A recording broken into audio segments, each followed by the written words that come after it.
extremely reliable, extremely reliable, extremely reliable, extremely reliable, extremely reliable, extremely reliable, extremely reliable, extremely reliable, extremely reliable.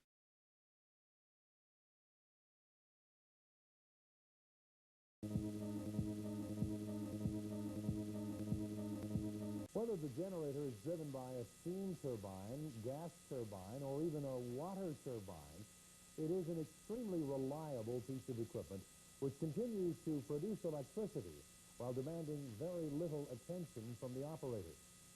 It seems that most of our activities are focused upon the turbine end while the generator looks after itself. But we should never allow ourselves to forget that certain operating features of the generator are extremely important. And for this reason, it is necessary to brush up on this subject from time to time.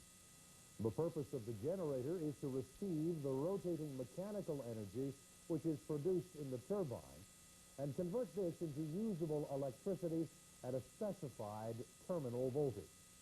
All modern power generators produce three. The electricity is actually produced in the stator winding. This is the stationary winding which is supported by the stator frame. The stator winding consists of insulated copper conductors which are embedded in the slots of the stator core. The slots run end to end. The so-called iron core is made up of laminations of special steel. Each individual lamination or plate is coated on one side with an insulating material. The objective of this is to reduce the flow of induced eddy currents through the core. This in turn reduces the heat loss of the iron core and thus keeps the temperature down. The laminations are tightly packed together and secured within the stator frame. Once the stator bars are fitted into the core slots, they are joined at the ends to form continuous coils or windings. These end connections are referred to as end turns. The conductors are securely held in the slots by wedges of insulating material. This is extremely important as the windings themselves are subject to quite heavy mechanical forces during operation. The windings may try to twist during heavy power surges or electrical faults on the power system. Similar distortion of the windings may occur if the generator is badly synchronized, that is, synchronized when out of phase with the system. The stator conductors are connected together in various series and parallel arrangements so as to produce the rated terminal voltage, say 13.8 kilovolts, and rated current output, say 6,000 amps. The stator windings are connected to the terminals, usually at the bottom of the generator.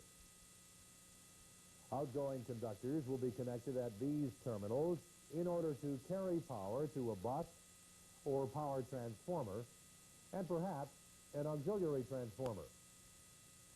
VTs, voltage transformers, are also located close to the terminals to provide input to the generator voltage control system. Current transformers are usually located close to the terminal bushings. These CTs measure the value of current and transfer this information to the control and protection system. In some generators, surge capacitors and lightning arresters are located at the terminals so as to protect the generator windings. Heat is produced within the generator in three ways. Current flowing in the stator winding produces heat called I²R copper loss. Friction between the spinning rotor and the air, or hydrogen, in the generator produces heat called windage loss. Stray-induced current in the iron core produces heat called iron loss. In order to monitor this, temperature detectors are embedded in the stator windings at the anticipated hot spots, and these readings are continuously recorded and alarmed when necessary. Forced cooling is employed to keep the temperature rise as low as possible, either by hydrogen cooling or air cooling. The function of the rotor is to provide a rotating magnetic field. The rotor is coupled to the turbine and thereby receives all of the mechanical energy. This mechanical energy is then transferred across the rotating magnetic field to the stator windings, where it is converted into electrical energy. The rotor is supported at each end by journal bearings. These must be very accurately aligned so as to maintain the same precise clearance between rotor and stator all the way along the length of the core. A forced lubrication system is required for the bearings. Pressurized lube oil may be provided from the turbine lube oil system, or in some cases a separate generator lube oil pumping system is installed. On many units, the top of each journal bearing is vented through a vapor extractor.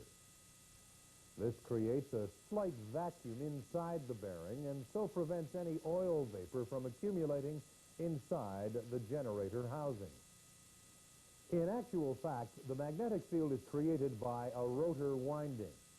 Insulated solid copper conductors are embedded in rotor slots, and they are located in such a manner as to form a huge coil which turns with the rotor.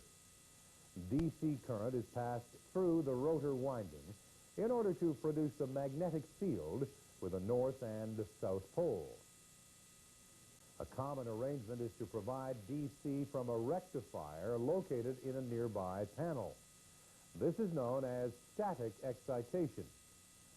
The DC is applied to the rotor winding through brushes running on collector rings. In this case, connection leads are run inside the shaft, and therefore no brushes or collector rings are required.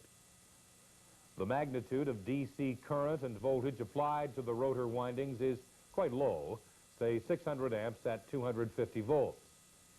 Typically, the generator will be housed in a compartment like this. Access is provided to allow maintenance and inspection of the collector rings or brushless exciter. This particular generator is air-cooled, and the air is in turn cooled using water carried in these pipes. Generally, in modern installations, the generator rotor is directly coupled to the turbine shaft. However, some turbines are designed to run at much higher speed, say 5,000 to 7,000 RPM. In this case, the generator is coupled through a gear drive in order to drive the generator rotor at the correct speed, that is 3,600 RPM for a 60 hertz generator.